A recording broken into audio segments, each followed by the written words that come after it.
Los depósitos irregulares Irregular deposits perform a clear economic function, for it is much more efficient in economic terms, much less costly, to deposit fungible goods together so that they are indistinguishable than to deposit them in individuo or as specific things.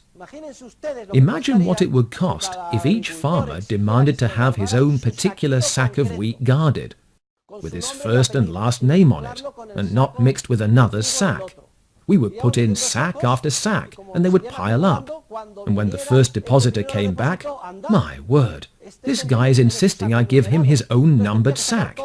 Then we would have to take out all the sacks we had put in after his until we got to the last one, which was the first, and give it to him. A tremendous chore. If the good is fungible and of the same quantity and quality, we mix everything together, and when you come to withdraw your deposit, we give you the equivalent in quantity and quality.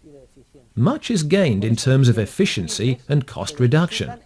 That is why, in the vast majority of cases, fungible goods are deposited as irregular deposits, and the specific elements deposited are not considered. That is the case with the silo, the oil mill and the bank. If I go to the bank and make a demand deposit of 1,000 euros in the form of two 500 euro bills, and the next month I need the money and I say, return my deposit to me, I am not going to sue the bank because the same two bills I handed over are not returned to me. That would be extremely costly. Bankers would have to save, in an envelope perhaps, all the bills belonging to each person. The bank puts it all in together, and as long as the banker gives me the equivalent in quantity and quality, 1,000 euros in the form of 10 100 euro bills, I consider myself repaid, or 20 50s, or 100 10s, or whatever. I consider myself repaid. What is the essential obligation of the depository of a fungible good? At this point, it should be crystal clear to keep the entire tantundum at the disposal of depositors at all times, the equivalent in quantity and quality to what was received, oil, wheat or money. What happens if that obligation is not fulfilled? The silo owner might say, damn, I'm holding 25,000 tons of wheat for these idiots. Ha! And they're not withdrawing it. They might not come back for another 6 months. This wheat is sitting idle. Why not use it up? I'll sell half of it, or lend half of it. As long as nobody finds out, and since I don't think they'll be coming back for 6 months, I'll buy it back and replace it before then. If the depository uses for his own benefit what he should have constantly safeguarded, the tantundum, he commits the offence of misappropriation. In other words, it is a criminal act. And take note, it is a criminal act from the moment the depository appropriates the fungible good received, regardless of whether he can return it at any particular moment.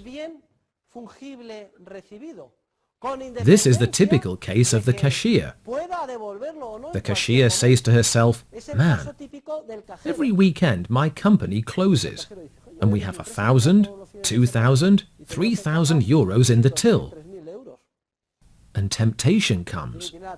Nobody's going to find out. This weekend, I'll take the money from the till and I'll go to the casino. I'll play roulette and put it on red.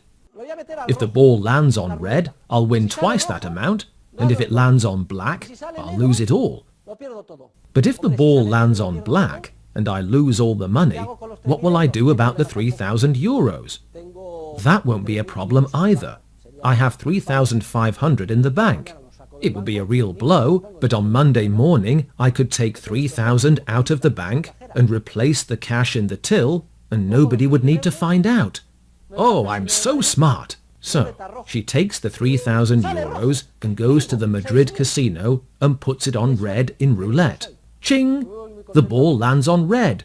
Bingo! 6,000! What luck! I'm so smart! She goes home delighted. She pockets 3,000, and at 9 a.m. on Monday she replaces the cash in the till, and nobody finds out. Well, whether or not anyone finds out, from the moment that person took the cash on Friday, and regardless of whether her plan was successful or not, she became a criminal. And according to the Spanish Penal Code, she should spend 4 years in jail because she has committed the crime of misappropriation. For in the deposit of a fungible good, the essential obligation is to constantly safeguard the good and keep it at the disposal of the depositor. It could also happen that the depository, the owner of the silo, the oil mill or the bank, says, "Hey, there's another business opportunity here I hadn't thought of.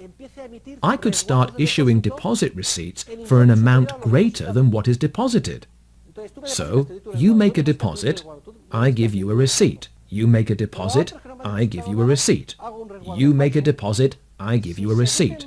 But I can give false receipts to others who haven't made any deposit. If deposit certificates are issued in excess of the amount actually deposited, a crime is also committed. In this case, the crime of document forgery, and the culprit also goes to jail for 4 years. So, dear students, the fundamental obligation of the depository who receives the deposit of a fungible good is to keep the entire tantundum available to the depositor at all times.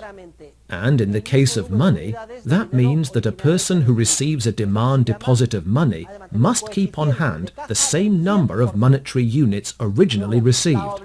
In other words, he must maintain a 100% reserve ratio. Therefore, the safekeeping obligation in irregular deposits, which are deposits of fungible goods, requires that the depository always keeps available to the depositor the equivalent in quantity and quality to what was received, whether wheat, oil or money. In the sphere of money and banking, this means maintaining a 100% reserve ratio at all times. In a market economy, all economic agents act based on these general principles of property rights, because a market economy cannot function without property rights. However, certain economic agents, bankers, have alone been granted by the state the unique privilege of acting in violation of these general legal principles and appropriating a very significant part, in fact most of the money they receive in demand deposits. In other words, they have the privilege of practicing what is called fractional reserve banking. The entire book and this entire course will be devoted to studying the effects of this odious exception and privilege granted to bankers, but not to any other economic agent in connection with deposits of fungible goods. This whole course is aimed at studying the economic effects of the exception made for certain economic agents in particular, bankers, by which they and they alone are granted the legal privilege of acting with respect to deposits of the quintessential fungible good, money, in violation of general legal principles, that is, without maintaining a 100% reserve ratio. We will see that this extremely serious legal irregularity, which means the violation of the essential principles that apply to the deposit contract in the area of money, and in the case of banking, produces tragic economic effects that impact the economy in the form of recurring stages of speculative bubble and credit expansion, which sooner or later end in severe financial crises and deep economic recessions. All that we are suffering stems from the fact that property rights are not enforced, and they are the foundation of a market economy. If property rights were enforced in the case of these privileged economic agents, as they are enforced for everyone else, we would not be the victims of these recurring stages of credit expansion, bubble, malinvestment, financial crisis, and economic recession.